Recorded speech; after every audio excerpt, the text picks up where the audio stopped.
Welcome back, everyone, to Seaweed Brain, a Nico D'Angelo adventure podcast. We are here today to talk about chapters 24 to 28 of The Court of the Dead. We have a very special returning guest. Stick around. Kay Jewelers Early Black Friday sale is happening now. Get up to 50% off Black Friday deals and up to 40% off everything else. Don't miss this sale. Start your season with savings, only at Kay. Exclusions apply. See kay.com/exclusions for details. Running a business comes with a lot of what-ifs. But luckily, there's a simple answer to them. Shopify. It's the commerce platform behind millions of businesses, including Thrive Cosmetics and Momofuku. And it'll help you with everything you need. From website design and marketing to boosting sales and expanding operations, Shopify can get the job done and make your dream a reality. Turn those what-ifs into... Sign up for your $1 per month trial at shopify.com/special offer. All right, welcome back, everyone. I think my favorite metaphor of the entire book is in this set of chapters, so I'm very excited to talk about it. There's much to discuss in this set. It's a very juicy set of chapters. How are you doing, Carter? Doing well, can't complain. How are you? Fine. As you know, I just lit my very expensive candle that is going to cure my seasonal depression. So I'm doing great. Everything is cozy. My winter will be cozy even if it kills me. That's like a Mountain Goat song or something, right? Like, I'll survive this winter if it kills me. This year, I'm gonna this make winter? it through this year if This year. it kills me. Yeah. Yes. Those are the sultry tones of the damn meme page. We're welcoming back to the podcast this week, Robert. What's up, Robert? Oh, same damn time, same damn channel. I have been taking a break from social media, which has been helpful to my mental health, surprisingly. So what a shocker. I too officially, don't know if I told you this, I officially have absconded from Twitter. The podcast is still there and Carter is taking care of that, but I am no longer there and it has been significantly helpful for my mental health. Shout out to that. I have to admit that I recently rejoined Twitter and then deleted it. Because, That's okay. We all relapse. No, because, God, there's so much weight in the next sentence I'm about to say. So the YouTubers Dan and Phil admitted that they're dating. Oh, And I just wanted to go on We Twitter all to know. see. I wanted to go on Twitter and see what all the memes were. And I was not disappointed, but then I was like, oh, I'm starting to see the fascists. I'm going to leave Twitter again. I was not in that era of time on the internet, but it has been so fun to see who was. Of the people I now know in adulthood, seeing who posted about that when that happened the other week, it was very fun. I was like, oh, of course that was you. This is so interesting to gather that data on your childhood. There were so many comments in their video being like, I broke a 10-year no contact agreement just to talk to someone about this. Yep. The beauty of it. But hello, hi, I'm here. Hello, hi. You specifically requested to be here for these chapters today. I'm assuming it was because this is our return of Hades. Yes, Return of Hades. Also, the first time we've had a Hazel POV in a long time. So double that. And also, I just really enjoyed... Y'all, as previous guests have alluded, I have been going on Reddit and fighting about why this book is actually a lot better than people are making it out to be. Robert's like, I took a break from social media so that I could spend all of my time on Reddit. Fighting people. I took a break from posting on social media. And listen. You're only doing replies now? Yeah. Is it good for my mental health to be on Reddit arguing with strangers about a Percy Jackson book or a Nico D'Angelo book? No, it's not. Do I still do it? And am I winning? Yes, I am. Listen, as long as you're winning. Is it also a main identity associated handle, or are you anonymously fighting? Oh no, I'm full chest at the damn meme page on Reddit arguing with people. I was gonna say if it was anonymous, that'd be okay, but I'm gonna have to go and find these. This is the third conversation I've had about Reddit today. I was literally hanging out with a real life friend in real life, and I was like, I've been on Reddit a lot recently, and they were like, oh my God, me too. Something about getting older. I just need to go somewhere for advice. It's not age. It's not age. It's the technological environment. Reddit is the answer to enshittification.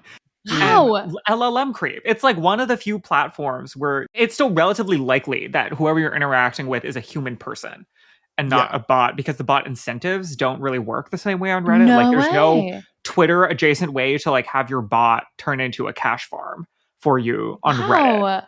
I thought it was because I'm in my upper 20s and that I'm just like old now and I need Reddit. No, Reddit is generally on the rise for all people, all ages across the internet, because it's one of our last bulwarks against like Gen AI, different algorithmic prioritization. That is so good to know. Because I've been like apartment hunting and I keep looking up these buildings like for reviews on Reddit, and that's been super helpful for people who like have had bad experiences.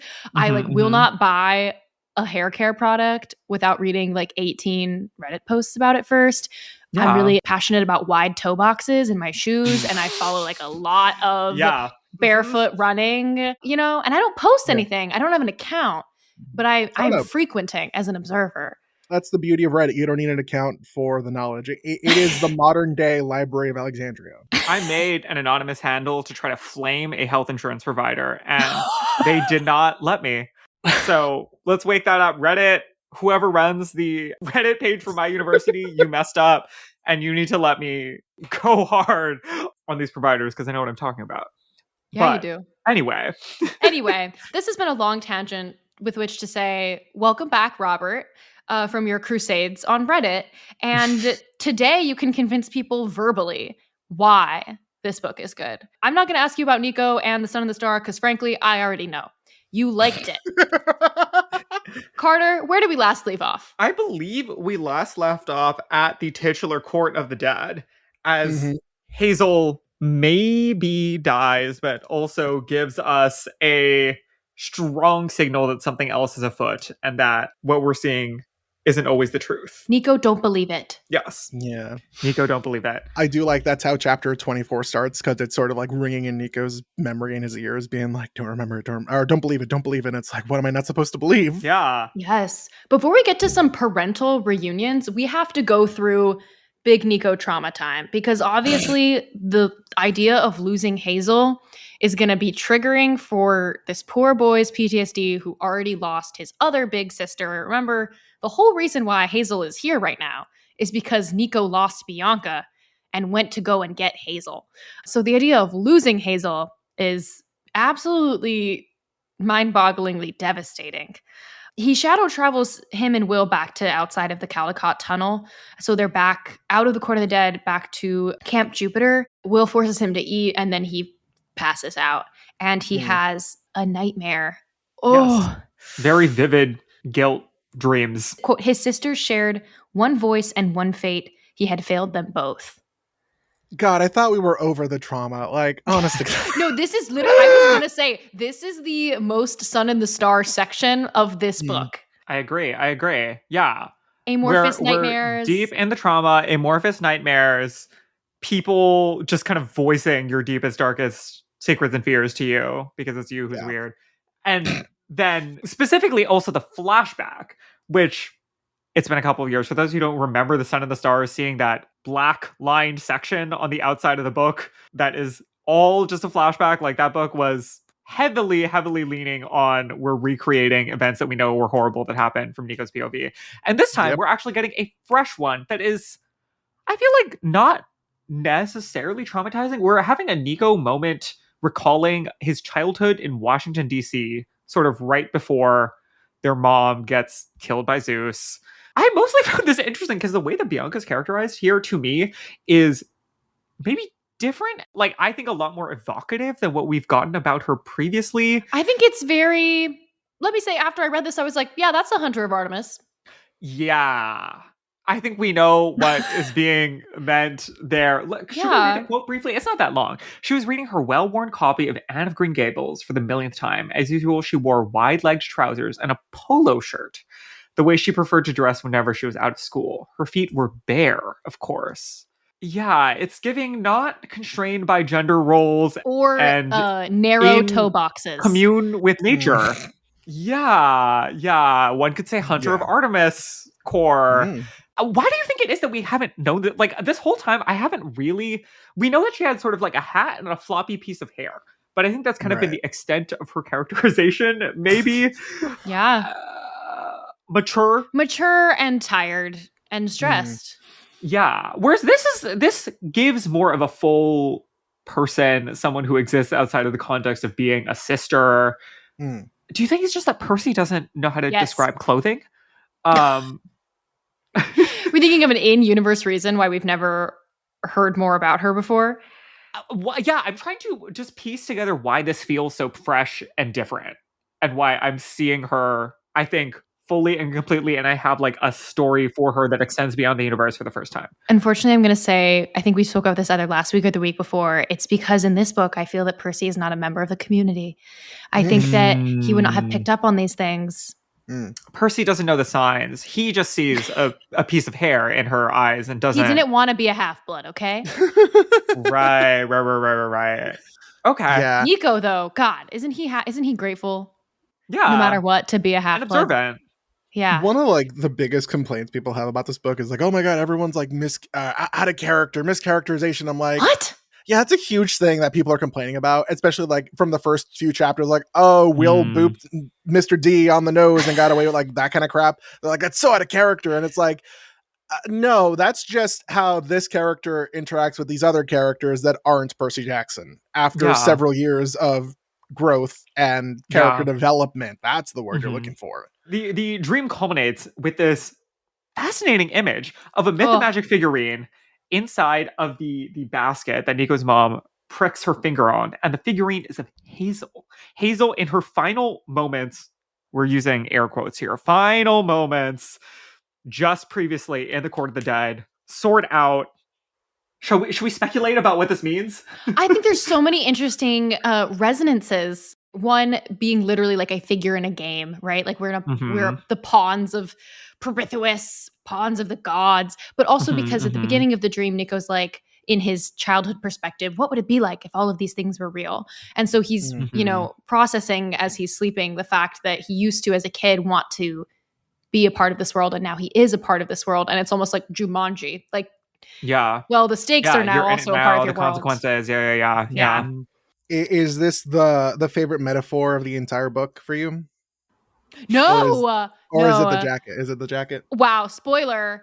Okay, we're not there yet. I think that this is a little bit dream logic. I'll say, like, there are things that you could read into this, but I think that there's also, as is appropriate for where we are, an upper limit on the clean logical mappability of this to, I think, metaphors we're going to be able to neatly connect point by point across different things. Like, I don't think what it's trying to say, for example, is that like Nico views Hazel in an objectifying or dehumanizing or reductive way necessarily, but maybe he has some guilt about that, or maybe he's processing like Hazel's different relationship to the mythological world than him, or that she's having these different consequences. It's vague, it's interesting. I think like for the amount that we have for one page, fun, cool, evocative image. I really think it's the guilt. It's the idea that he used to think this was all fun and games, and now here he is, like, having to do an actual quest to save his actual sister. Yeah. We have another mini dream after that. It's a little tripart situation that is evil Will kind of laughing at him. Back in literally the Son of the Star. Yeah. We're recreating especially Orpheus Eurydice core moment from the Son of the Star, and Will is evil, mask, etc. I would say this also is giving post-trauma dream nightmare logics more than anything in particular. Yeah. And then he wakes up, and we have some more thinking on the Cocoa Puffs. As he wakes up, fear, quote, fear had found him and snuggled up to him because it had sensed Nico needing him. It seemed to be sending him a message. This is my emotion you are feeling. Recognize it. Embrace it. I will help. I feel like this is a new angle that we are naming and articulating here, that the point of the Cocoa Puffs isn't just about hiding emotions, but about naming them in a much more clear one-to-one therapy speak type of way. Right. What do we all think?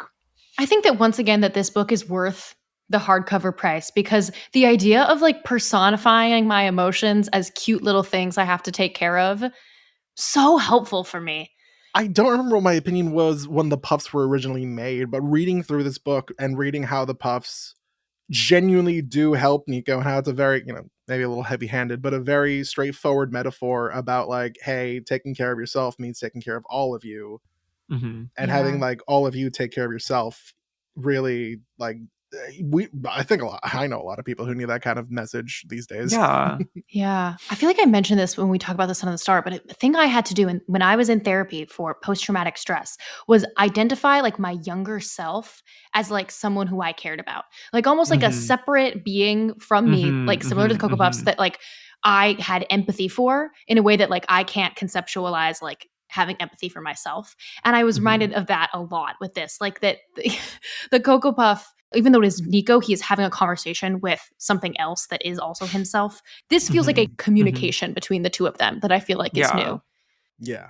I see that. I think that there's a mixed metaphor between that and a kind of classical, more CBT, in my understanding, adjacent idea of naming the emotion as a way of separating it from yourself also. Like, these are related ideas, but I think the valence of them is pretty different. That you're not, the point of that exercise is not to seek to empathize with the emotion as a person, but to sort of separate it from yourself as a way of deciding how you want to engage with it as something that isn't you, and that you can have different opinions about. You can say that you're angry about something, but then pull that away from yourself and figure out whether or not, like, what do you want to do about that, right?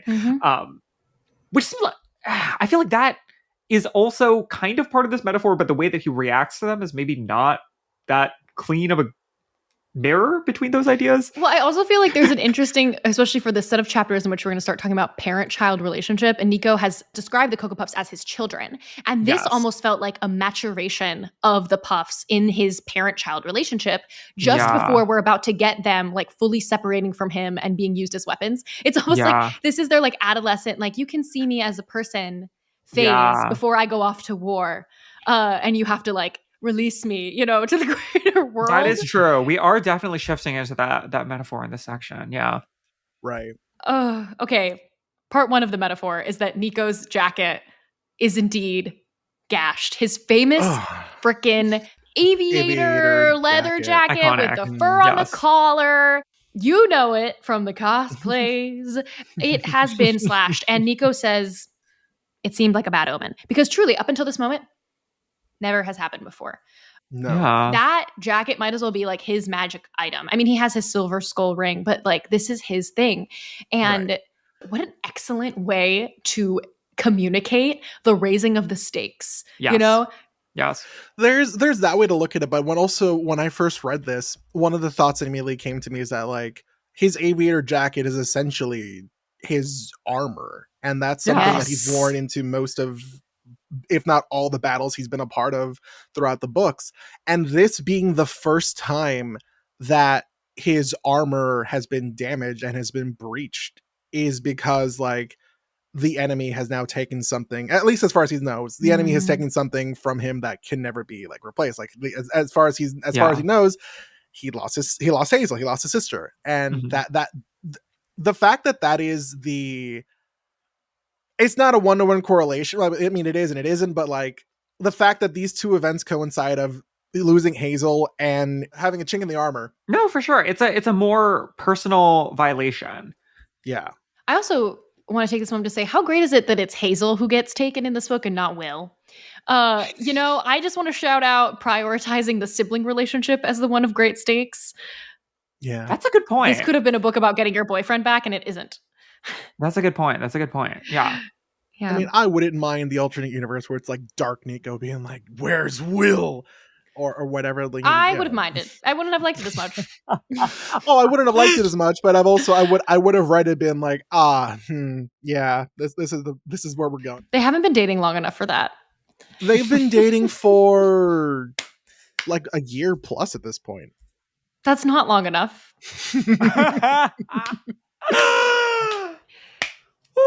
They weren't like really friends before that, you know? Anyway, it's true. They've known each other for let me not go comparing Percy and Annabeth and Will and Nico. Anyway, you know who's good at separating their rational and their irrational thoughts? Nico. Way better than me. He says, she isn't dead and jackets can be mended. I was like, whoa, damn. Yeah, we kind of boop, boop, boop, handled that. I could never. I would be like, oh my God, my jacket. bless my therapist, but she's clearly not doing something right if Mr. D is giving Nico the kind of treatment that like gets him into this mind state immediately. Lots of progress in a short amount of time. All right, we're awake and we need to go have some really tough conversations. We'll work through. The first one is Semele. She has kind of changed her tune. What really causes this? It's because we know what happened to them now. Yeah, now we know what happened, and Semele's like, all right, I'm here to stand with you. Let's go and get them back. I like that she's still frosty through all of this and still kind of resistant, but is trying to be more agreeable. And this line in particular, I really appreciated that she says, after living as long as I have, I cannot but fear the worst from others. But Asterion gave me hope, which I have not felt in centuries. I have not been allowed this level of independence for a long, long time. This is like one of my favorite tropes, like really old wizened person, in spite of themselves having optimism for the first time in a long time. This is the House of Hades. Themselves this way. Yeah, it is. I just feel like this is what, like, true intergenerational solidarity is very difficult, and it does really get me when we see it happen. It's Bob and Damacen. Yeah. Nico connects this recognition of Semele with his grandmother. Yes. And a sentiment that is hard to translate into English that she shared with them before they like left for America. You will make it, you will manage, you will be able to handle it. This unending sense of I will go on. So I had to put a Waiting for Godot image in the outline here, which is one of my favorite tropes in storytelling, is in the face of the absurdity of everything, you just have to do it. Yeah.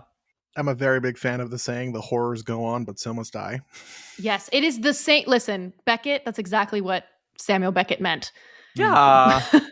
Every day I make choices for myself. I become more myself, is what Semele says, which immediately made me think of, if my life is going to mean anything, I have to live it myself. Mm-hmm. There are a lot of Sally Jackson parallels in this section. We're invoking her a lot. Yeah. Which is kind of funny. Think of that, like, these big grand lessons that we're trying to teach in this book are all things Sally Jackson has already said.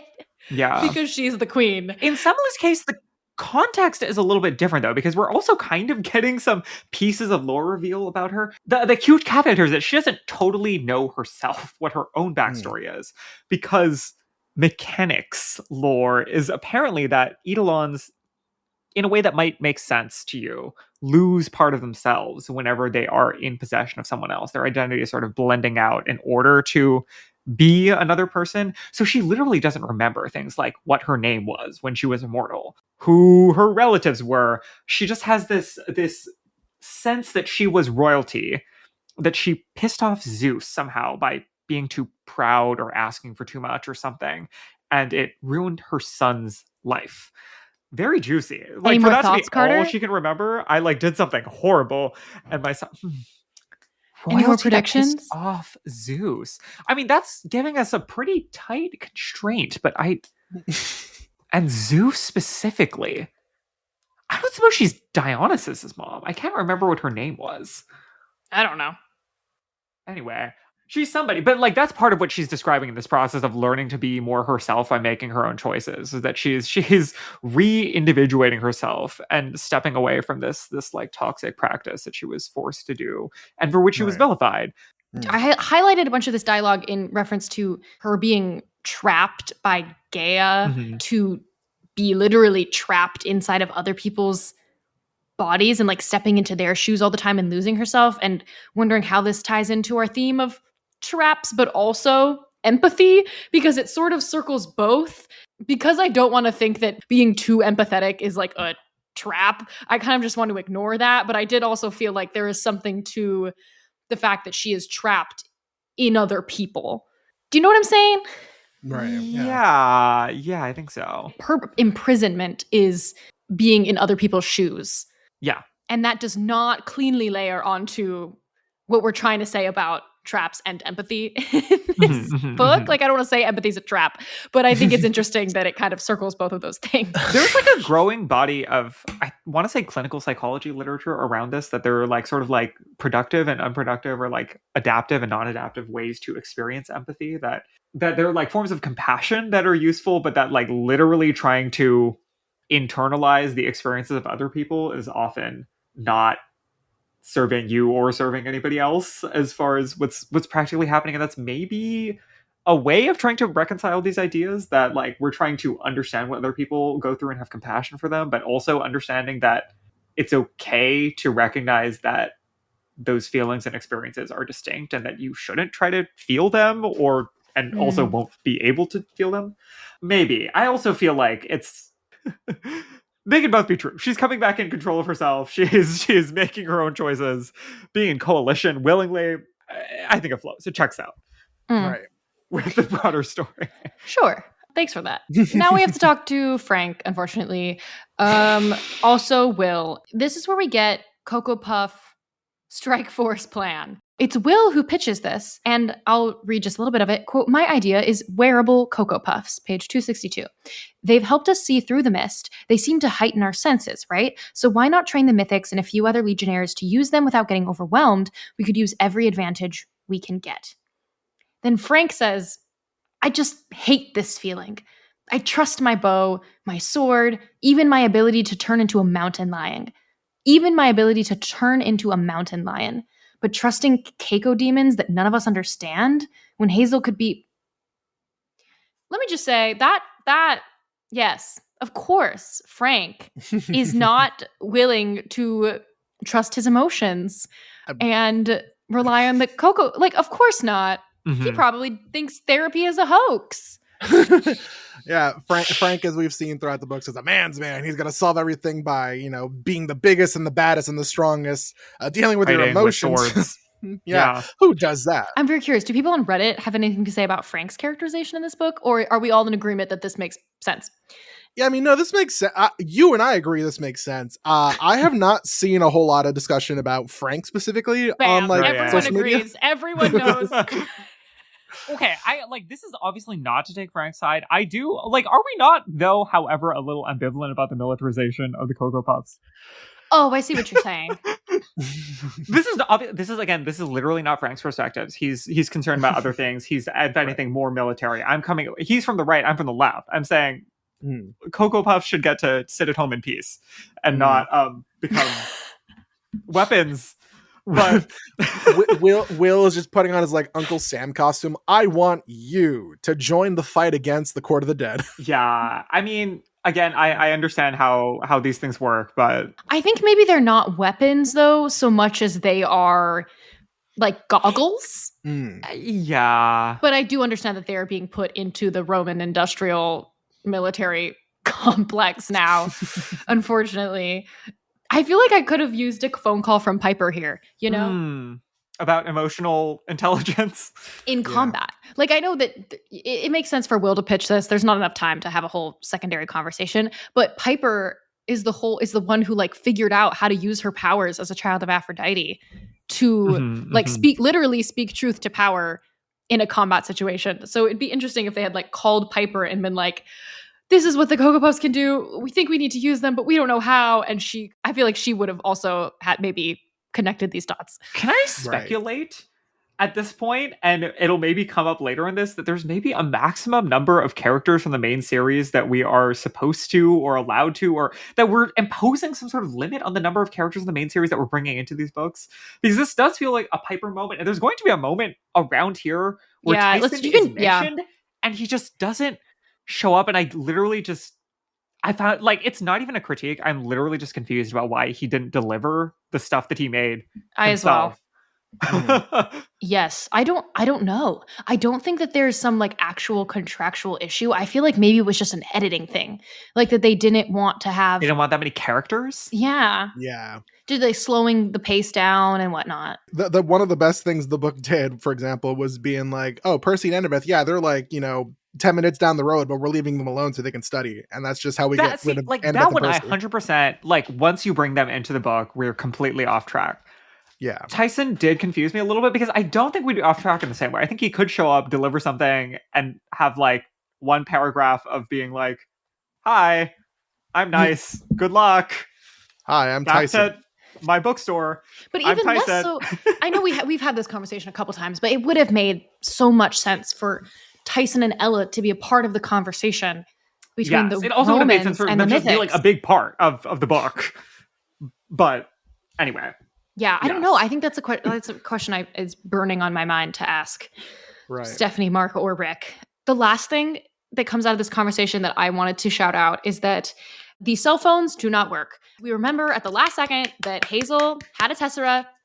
They try to call her and they can't. Because why? Because they cannot possibly be able to use those things and have the story function in a satisfying and dramatic way. Death to demigod cell phones. Thank God. Okay, chapter 25, Hazel's perspective. I was shocked. Were you guys shocked? Mark talked about it on the book tour. Yeah, that's why I wasn't shocked. Didn't talk about shocked. it in mine. Okay. They absolutely did talk about it. Were you paying attention? Maybe I was having a panic attack because I had just made Rick do a TikTok. Yeah. I was paying attention. Reardon now knows who Pink Panther says, and the reason why is on this podcast right now. How does that? I deserve to be vanished into dust. Rick is now 1 degree of connection away from Zoran Mamdani because of Erica. Anyway, God. it's Hazel's POV. Hazel's POV. We're back. And where are we back, you might ask? We're not just back in Hazel's POV. We're back in the Golden Gate Park. Woohoo! Wow. How exciting for everyone. Finally. Mark was talking about this a great deal on Instagram, on the press tour. Right. If you got a physical copy of the book, it's that little map in the front.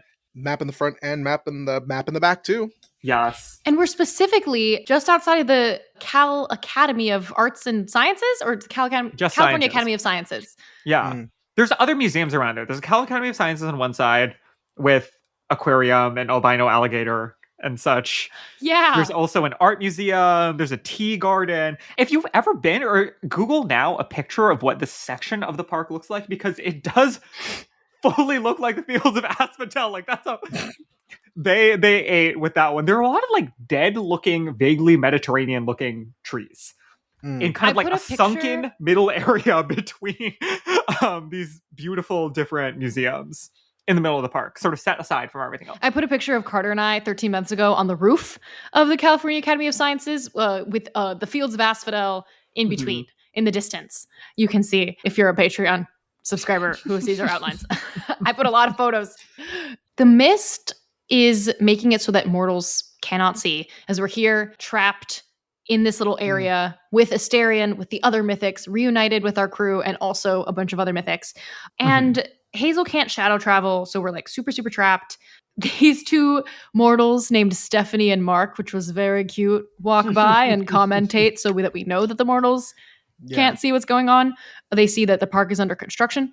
What I wanted to speak on briefly here is this is when I kept waiting for there to be some kind of connection to the fact that San Francisco and the Bay Area is, in the Riordanverse, a particularly thick mist place. Yeah. Because of Mount Othrys, there's all the mist. The mist is literally like the reason for Carl the Fog. Carl the Fog is actually just the capital M mist. And I thought that we were going to get some kind of tie-in, like either Perithous, I'm fast forwarding to the fact that he wants to break the mist, and this is his big bad plan.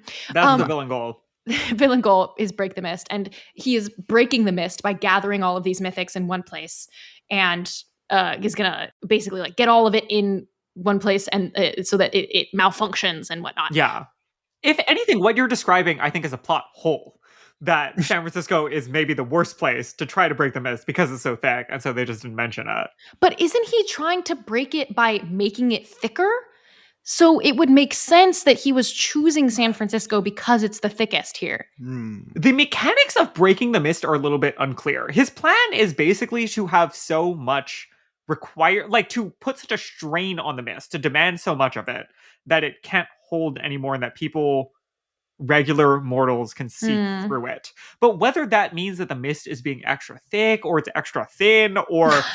The mist doesn't have a physics per se. I think what we get out of this is that there's an upper limit to what it can do. But like whether that upper limit is nearer or further in a place with more mist, or like what the quantity of mist does in relation to the power of it. These questions I think are a little vague, and I feel like that's fine. I feel like I need to talk to Owen from Through the Mist about this, and that we will either have Owen on for a special conversation, or we will simply direct you guys to Owen's podcast where Owen will have a conversation about this, because that is their specialty. Yes. Before we have this reveal, though, from Pirithous, we're sort of in here by ourselves, debriefing, speculating. In general, like, Hazel knows about Pirithous a little bit. She doesn't have his full story. She doesn't remember what he did that was so bad.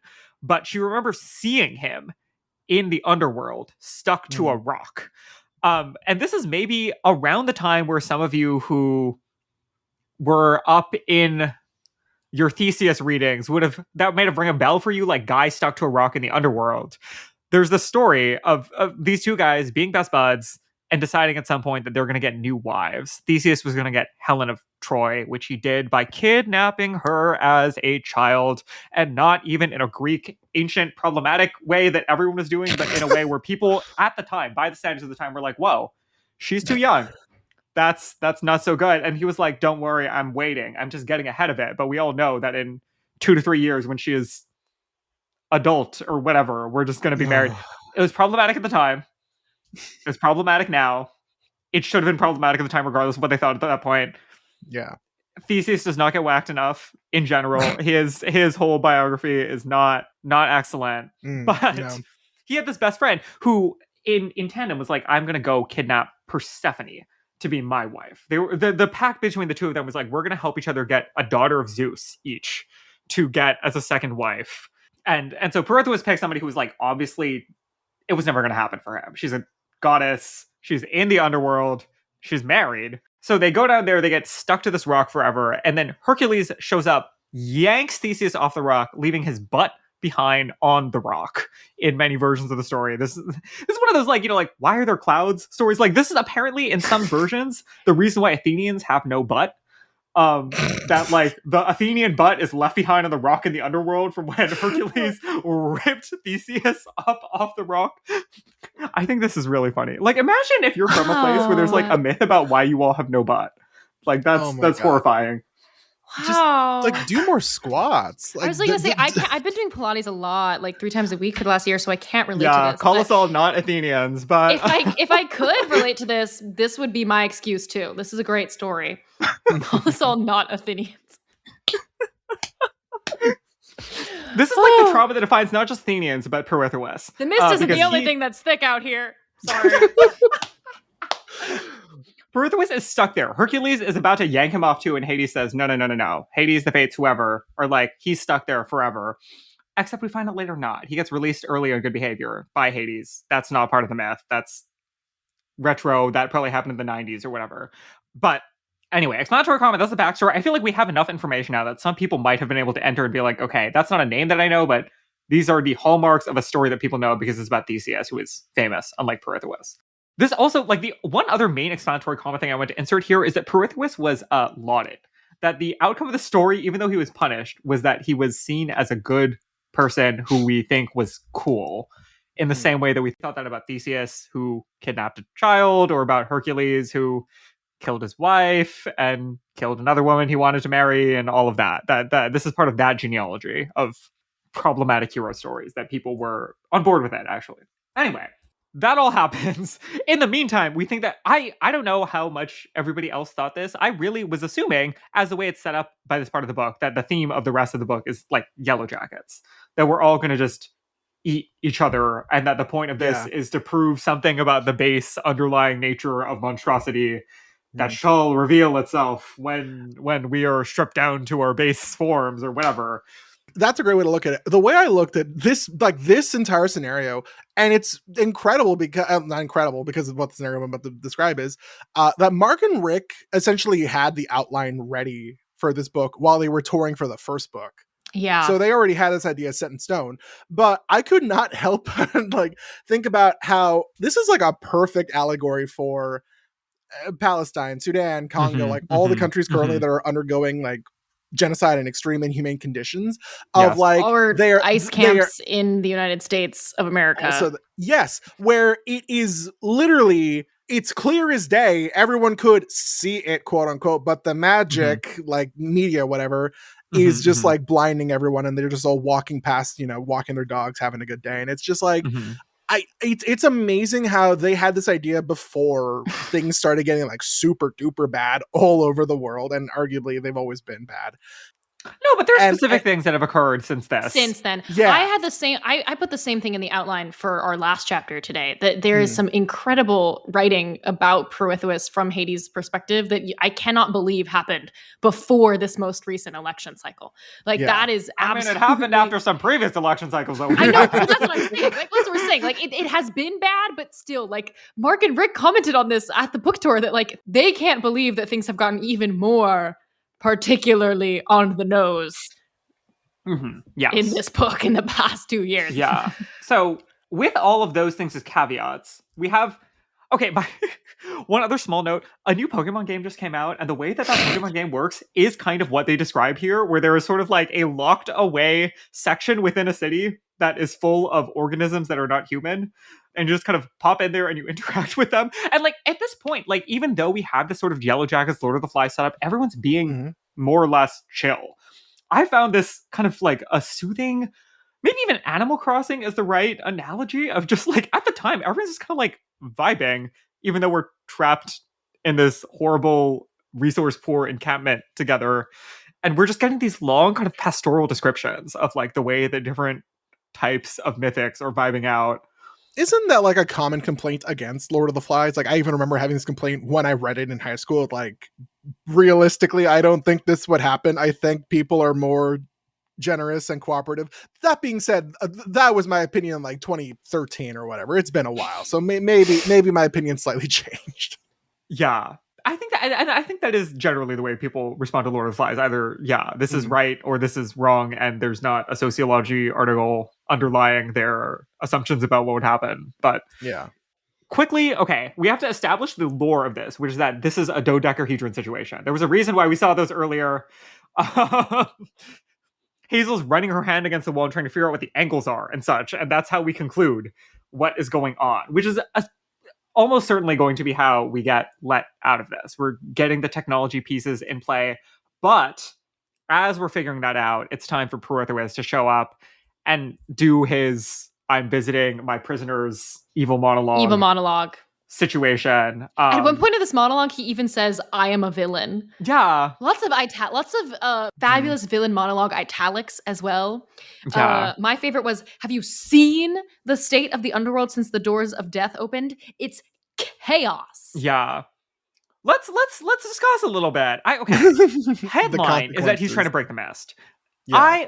I don't know how anybody else felt about this. I thought that was pretty gaggy. I was thrilled, excited.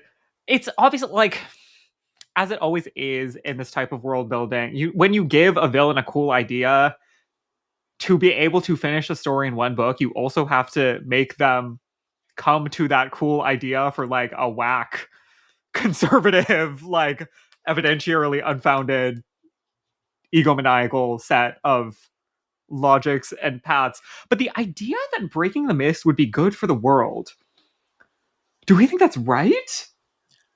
It's every like fantasy, let's expose, every fantasy let's expose, you're like, oh, let's bring down the current society to like uprise a new one. Like it's nothing new. I mean, it's a revolutionary idea, and that's nothing new, but I cannot actually name that many fantasy books off the top of my head where this is a villain objective. Like, we are going to destroy the secret, we're going to expose the secret magical world to everybody, and that's like a primary plot mechanic. Unfortunately, this is the plot of Fantastic Beasts, the films. Yeah. Oh, see, I wouldn't know that. Yeah, unfortunately, I do know that, and I'm sorry to mention it. It's the same thing, and because, like you said, Carter, the reason why it's a bad idea is because there's one person who wants to then control the new world. They want to break the old system so that we can expose the people who are more powerful, that being the head villain, and the more powerful head villain can then lord their power over the entire world and not just the one that was hidden. It's just like a power consolidation tactic, and we're never actually exploring the say, like, equity implications of a lot of people being binged to one side or the other of this divide. Yes. It's not giving Korosami. No, except for Korosami, yay, does give this. Break the divide. And also, like literally, like, destroy. Yeah, no, wow, that's a really good tie-in. And you know how mad people got when Korra destroyed her past lives. They still get mad about it. Yeah. But that was a really thoughtful exploration of what it means to let go of the system of the way we did things in the past and try to combine these two worlds into one. And people weren't ready for it. They weren't ready. Yeah. Really I don't know. weren't. I would like a few paragraphs, at least, of somebody being like, well, what an interesting idea. What would this mean? Do we think it would be good for mortals to know everything that we know?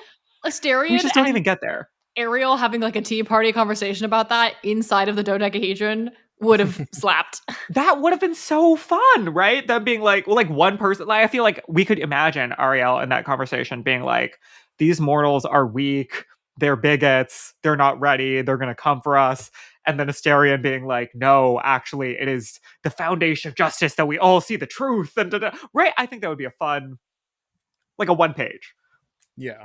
But we don't, because obviously it's framed as both his ultimate goal, but not his ultimate goal, because it's just one step on the way to, I'm going to be in charge of life and death.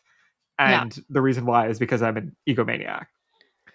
So that's what we're focused on. Unfortunately. Yeah. The other sub-headline of this that I was really seated for is the whole, have you seen the state of the underworld since the doors of death opened? It's chaos. I don't agree with Perithous' perspective that he needs to swoop in there and control it, organize it for himself. But it is so satisfying after like how many books? 7, 8 more, that we are finally like feeling the consequences of what happened in the House of Hades.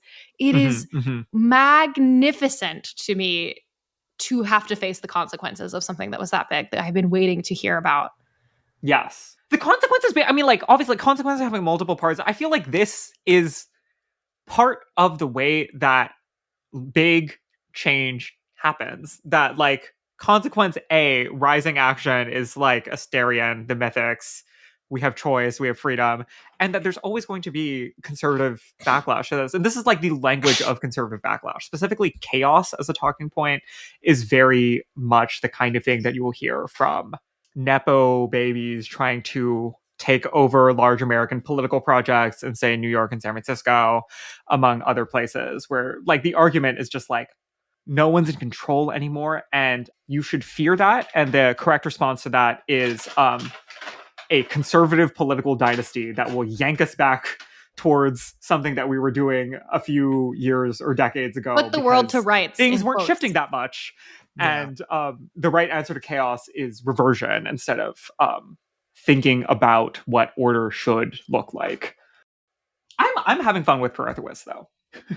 Even though he's such a fun balance between, I think, like new ideas versus like very like comic booky, graphic, punchy, unapologetic villainy that I think makes for fun prose. I agree. Sometimes it's a little too not escapist enough for me to enjoy, not in a way that I disapprove of the writing, but in a way that it is hard for me to funny at him being funny, because it's just a little bit too real. But he's a great character. Many things he's saying you could directly many out things. of the mouth of current people running for political office. Literally. Right now. All right, let's take a quick break and then we'll come back for 26 and 28. This episode is brought to you by Netflix. New players, new games, new rules. Squid Game, The Challenge returns for a gripping second season. 456 contestants from all walks of life, competing in the ultimate test of strategy, alliances, and endurance. For a life-changing prize of $4.56 million.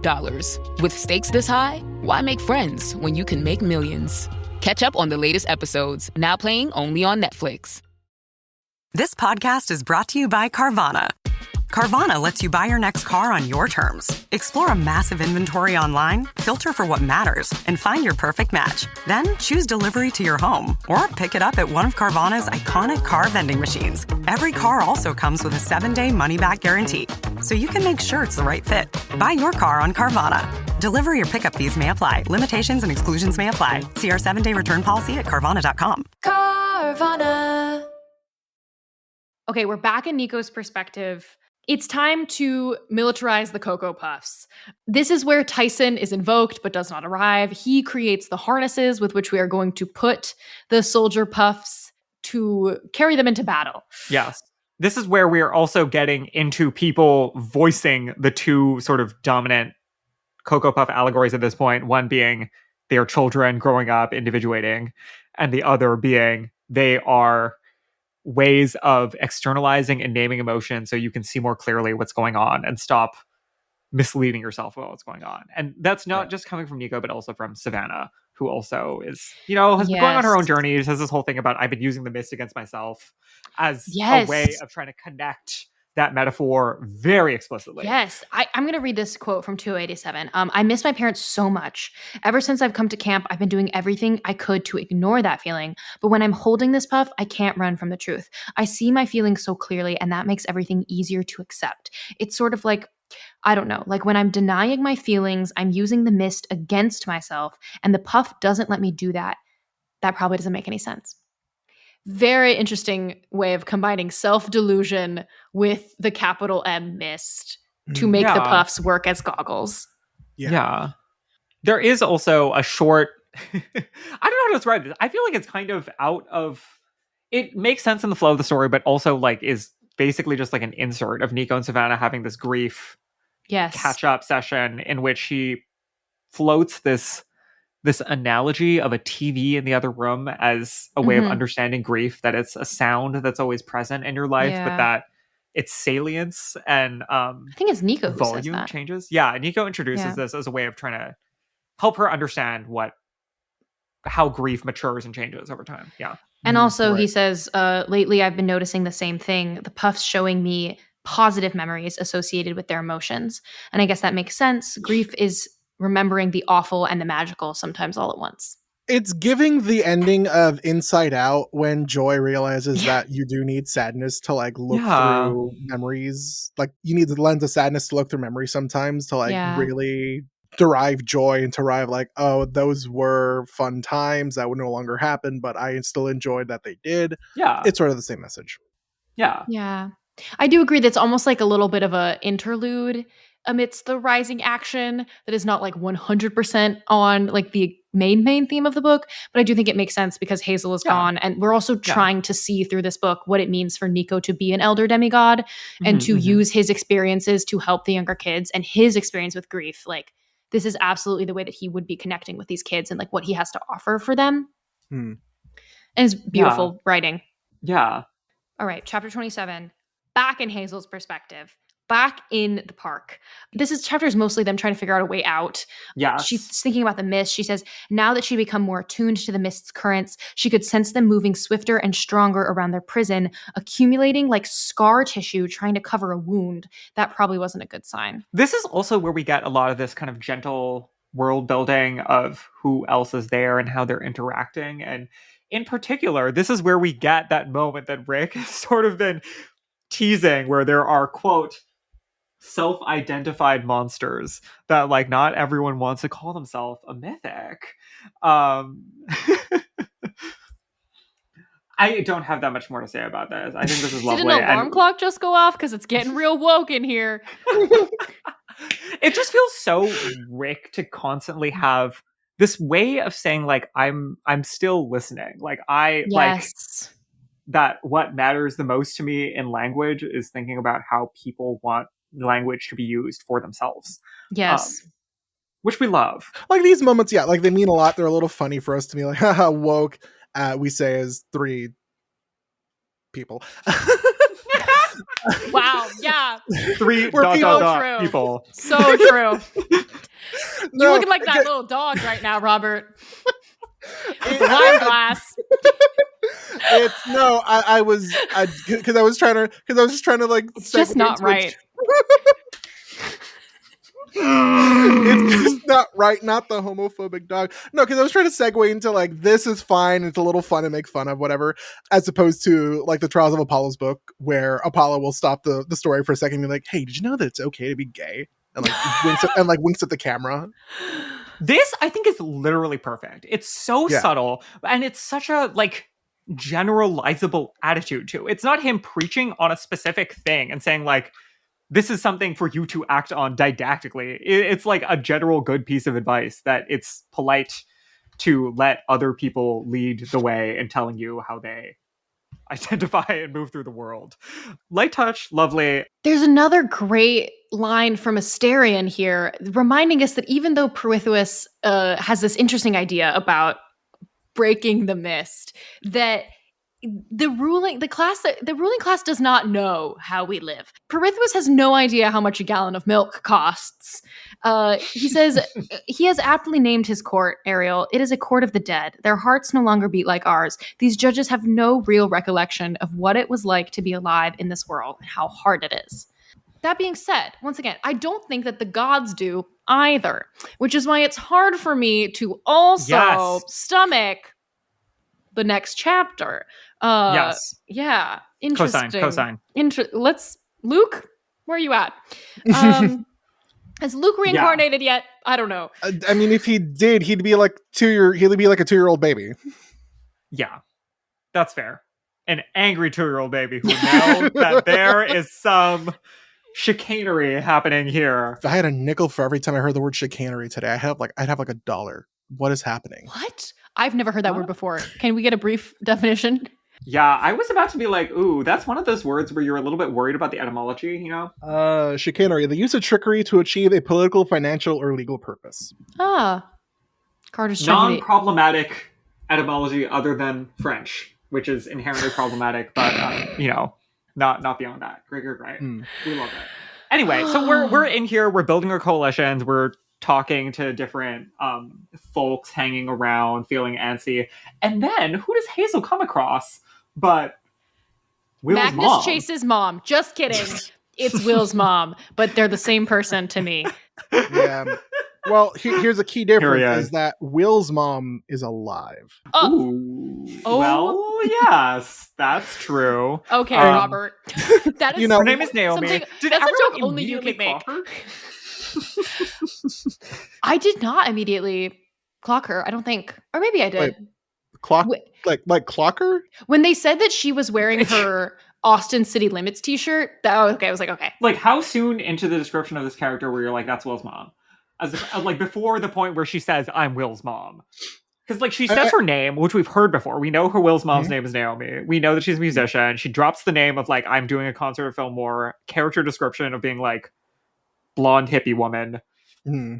They're teeing up a lot of things before they finally put us out of our misery and confirm. I need to specify for the listeners is that when Carter was like, did anyone clock her? I'm like, clock her? And I like did a little wrist there was flick. a hand motion. There was a limp wrist. I'm like, I fully believe in Naomi Solace being a little bit fruity. I think that that's plausible. And that the book is not commenting. Are you just trying to say that the gay gene is real, Robert? It's not a gene, it's polygenic. I said that so Carter would say that. That was me teeing up Carter. This is the most problematic episode I've been on. I'm gonna get canceled. Oh my god. No, I'm joking. Anyway, yeah, she's here and she's also incredibly woke, for lack of a crisper term here. She's seeing everything, she's rolling with it, just naming things. She has like a 2-second moment with Asterion where she's like, is that? And then Hazel introduces him and she takes a beat, she nods, and she's like, okay, yep, Yeah. Great to meet you. Yes. I love the parents of gay children. Oh, it makes my heart sore. This is an underrated concept. Everybody should be a little bit of a hippy dippy, loosey goosey, like loose enough in your worldview that you are ready to, as an old person, be like, you know what? There's still things to learn, and new types of people to meet. The feeling I felt reading this was the same feeling I feel when my parents will ask me every time I come home for winter break, what are your friends' pronouns now? Just checking in, they ask for updates. Because they don't want to get it wrong. That's adorable. Shout out to that. Yeah. There's like so many of these. This book is really over-indexing on this like intergenerational solidarity thing. This like old people doing their best and young people also doing their best, and we're all trying to help each other while also being like, we don't maybe fundamentally understand everything and like have all the same references, but I think that this is definitely like we're converging here, I think, as people who are interested in trying to be nice and respect each other, to like a slightly more open relationship to language and mistakes of being like, everybody, let's all try. Let's all make a good effort. Yeah. This line, quote, Hazel couldn't control what happened. She just burst into tears. This chapter and the next chapter, we get to see Hazel and Nico just like absolutely falling to pieces the second they're in the presence of a like loving parental figure, which I thought was really beautiful to see for the two of them who are particularly trauma ridden and have had to raise themselves to have a moment of being vulnerable and being an actual child. Right. And we all know that feeling when you like are suddenly safe with someone who is older than you and you just melt down. The thing that I find interesting is that we have always had, I think, this narrative with the mortal parents trying to work together with the kids. Like I think a lot about Frederick Chase, Sally, you know, and they're very much on the same side.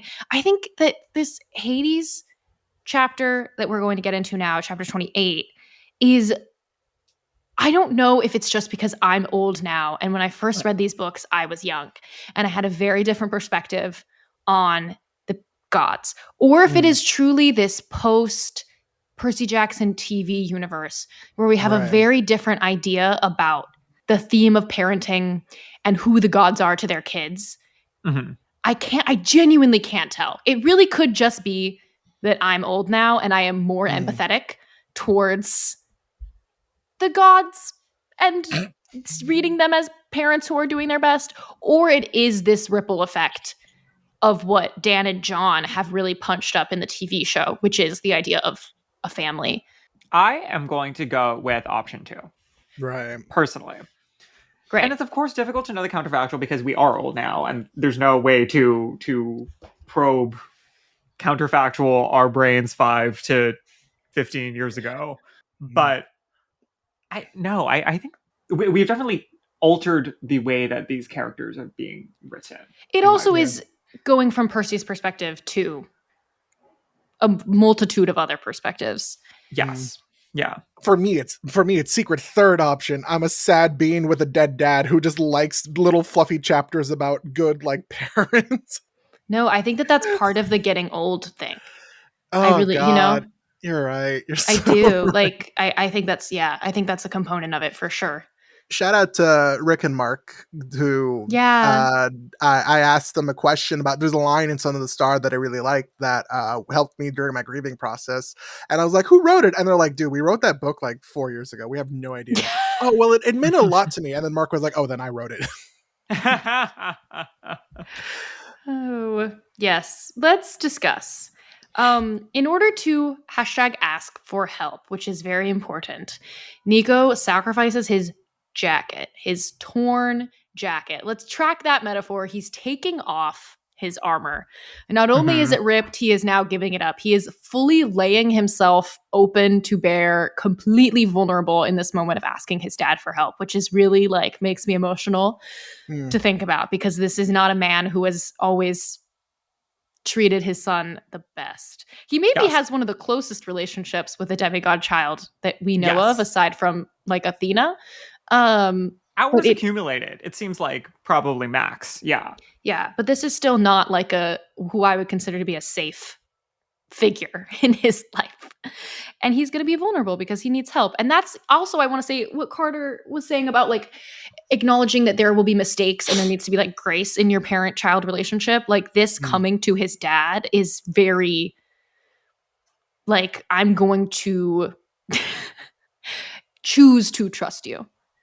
And that is a big, I think, I don't think that this chapter is saying like you should absolutely, you should just trust your parents because they're your parents. I think this is Nico making a big sacrifice to say, I want to have a relationship with you, so I'm going to choose to put everything else aside and try to have this relationship with you. And he shows up. Was anyone else shocked? In person. I was not expecting it. Yeah. Neither was I. Yeah. It was, and it's like the classic, like, Nico was just like spouting out this is essentially a prayer. Like, he's essentially trying to pray to his dad, be like, hey, I need help. Yeah. And then his dad from behind him is like, well, if you need help, all you have to do is ask. It's paraphrasing what's actually said in the book. But yeah, no, Hades coming here and like giving Nico a hug and like giving him genuine advice and being like, hey, Hazel's still alive, but that doesn't mean the danger isn't over. Like, Yeah. I welcomed it. That's definitely, I was like, okay, yeah, no. I welcome the straightforward approach more than like, oh, rather than Hades dropping a little hint or like a little like gust of wind that would guide Nico or something like that, Yeah, the actual Poseidon could never. Absolutely could never. What are you talking about? Brace yourself is a great, thing to say to your kid. Yes. This is a different brand new precedent that we're setting. And to mirror Hazel's line with Naomi, quote, Nico felt like an open dam. He started talking and the story spilled out of him, leaving him breathless by the end. Yes. Was anyone else shook by the quality of the advice that Hades was giving? I think that this was also something that felt very Lin-Manuel Miranda Hermes Redux to me. This is I think, very wise, calm, emotionally mature, I want what's best for my kid version of Hades. Yes. I agree that it doesn't feel... I think we should have to be careful in saying that it doesn't feel incongruous with what we got previously, but it is definitely it feels like a pivot, and it feels like leaning into a different frame on characters that is already... Like, this side of Hades feels like it's always been there. It doesn't feel out of left field. It doesn't feel implausible that he would be able to have good insights about grief or about political opportunism or egomaniacism or what have you. But the approach, I mean, there are several explanations. Like, it also feels the way that people's relationships with their parents change over the life course as well. Elder that like demigod. Nico's old. Yes, Nico's a little bit older, and again, he is choosing to put aside some of the difficult parts that he experienced with his dad in his childhood in order to have a relationship with him as an adult. I know Nico's not an adult, he's still a child, but he is older. Yeah. I think this is like around the time for a lot of people when like they start to see their parents people, as depending on what the relationship is and what has gone wrong, can start to do some of that repair and to see more of like a holistic, empathetic perspective on both sides of what goes on in parent-child relationships. But it definitely like also to the broader point that like these books have always had this thing that is not that uncommon in other like middle grade aimed fiction, like visual or written, that the stand-in for the powers that be is also through a family, and that choosing which of those things to lean into moment by moment can be very impactful, very tense, and can make some of the cleanness of the metaphor readings harder. Like, this is a moment where like we are, especially in this conversation, we are getting both Hades being a good parent and having this evolution in fatherhood, while also making very clear like political statements. Essentially, like he's talking about Perithous and being like, this is the war that's happening right now over how we are going to lead the underworld, and it's not even a war. Like the way that he's describing it is almost like a political persuasion campaign, that Perithous is maybe a snake oil salesman, but he is convincing people that his approach is appropriate because there has been a failure of leadership. And Hades is sort of implicitly in this conversation leaning into the family side to bring us along on the political world organizational side in ways that I am still uncomfortable. Like, they're realistic for the way that family structures work, but as far as like following these narratives for young readers, I'm not necessarily with them 100% here. I have some follow-up questions. This is, again, something that I think is the same perspective on the godchild political familial relationship as the TV show. That is, yes, a different angle at this story. Yeah. Will you read the quote that's in the outline on 303, Carter? Is this the Perithous one? Yeah. Pirithous' fatal flaw is self-importance. He believes he is much grander, more powerful, and more deserving than he actually is. He is a fool who expects the world to cater to him, and he complains of injustice when it does not. So I shouldn't take him seriously? I didn't say that. Hades' tone turned grave. Fools can be dangerous, especially if they convince others of their importance. Look at what Pirithous has achieved with this court of the dead. Even minor gods have flocked to his cause, convinced that he can order things better than the Olympians. Better than me, to be precise. God, talk about Rick and Merc being like, wow, things aged really poorly. Tough. Yeah. And then Hades is speaking on the Savannah side of things. Similar, different component of the same conversation about this political persuasion. My son, two truths can exist at the same time. It is true that Savannah is haunted by what the Impause did to her parents. It is also true that Asterion and his friends have chosen to change and live a different life. You must find a way to allow them all to heal. At any rate, you and your boyfriend helped change the world. It sounds like you feel responsible for the ways that change has manifested, which I understand, but I feel compelled to remind you that you do not have to do this alone. Every living soul passes through my realm. And if I have seen anything that begins to take such pain away, it is honesty, empathy, and care. Don't think only of how you can defeat Pirithous.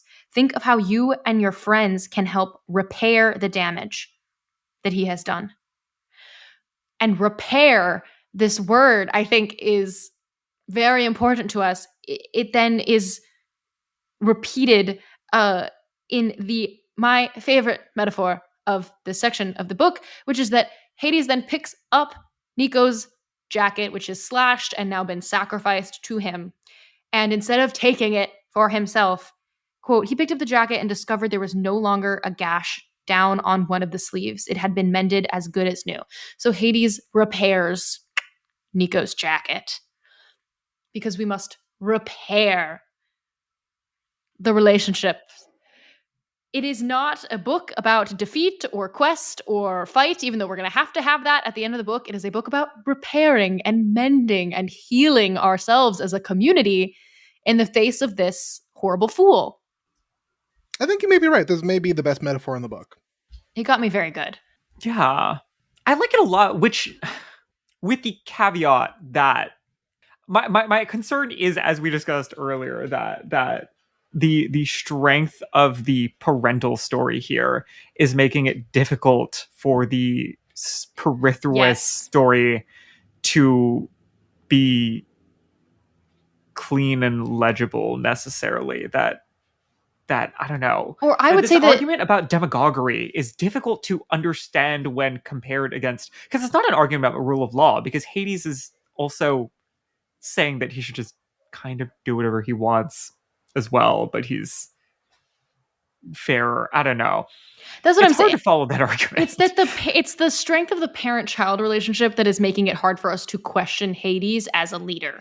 Because I'm all for the choosing to ask your parents for help and, that aspect that we just discussed, but also, are the gods doing a good job? Have they been doing a good job?